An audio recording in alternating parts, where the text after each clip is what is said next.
Hi there, my name is Malcolm McGregor. I work for Broadreach, and my passion and interest in life is how do we get the most out of our people and our teams and organisations, something that's fascinated me for many, many years. I always love to ask the question of people, groups of people, put your hand up if you've already reached your potential. Unsurprisingly, no one's ever put their hand up. And then I like to ask them, well, write down 3 things you want to achieve before your next big birthday with a 0 on the end. And after they've laughed, they always tend to do the same thing. Most people, not everybody. Most people just look to the sky and they start twiddling their pen because most people haven't thought about what they want for themselves. And then my final question is, so what is stopping you? Most people again answering, Malcolm, I don't have the time. I'm too busy. Too many tasks to achieve, and so on and so forth. And then a fascinating book came into my library just recently. This one, it's called On the Shortness of Life by a Roman philosopher called Seneca, and it was written 2,500 years ago. In one of the paragraphs he writes that he notices and he challenges people. He says, are you not ashamed that you reserve for yourself only the remnants of your life and set apart for your own wisdom, your own growth and your own learning time which cannot be devoted to business? I mean, that's just one quote. This book is fascinating. Effectively, it says that we don't make time for ourselves. And that was 2,500 years ago, and we see it all over the place now. If I could change just one thing about world of work, it would be that people make time for themselves.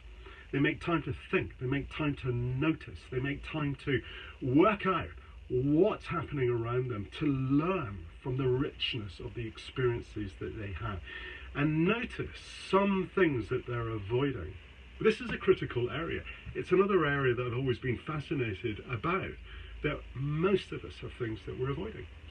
Things that you could call blockers. They just get in the way. They stop you being the best version of yourself. And I believe that it's those blockers which Warren Bennis refers to in his 1989 text, Leading People is like herding cats, when he says we need to unleash the brain power of people, but the blockers are getting in the way.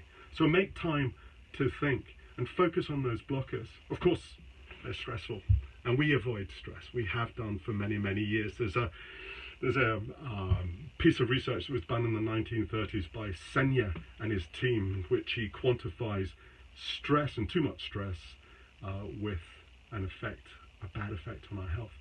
So it's natural that we avoid it. Most Americans believe, in a recent piece of research done by the American Psychological Society, that they have too much stress in their lives. And as I say, people tend to avoid it, but I want to stress the importance of turning towards stress and actually embrace it. Stress can be a good thing. Kelly McGonigal's book, The Upside of Stress, she makes the point that the body's reaction to stress, raised heartbeat, increased cortisol, and the like, is actually preparing us to function at our best in difficult, trying situations. So we should embrace it.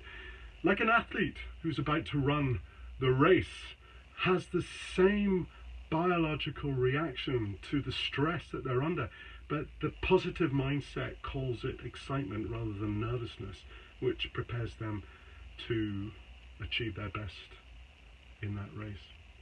So, in conclusion, follow the advice of Professor Carol Dweck. Have a positive mindset to stress.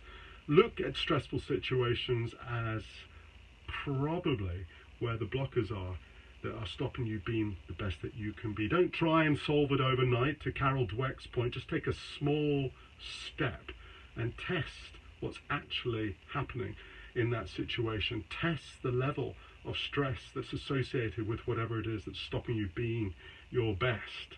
Think about what you're learning. Lock it in by making time for yourself, and plan to have a life where you're clear about what you want to achieve before your next big birthday. If you want to talk about any of these issues that I've raised today, feel free to get in touch. You can find me at malcolm@broadreachltd.co.uk. Love to hear from you. Thank you.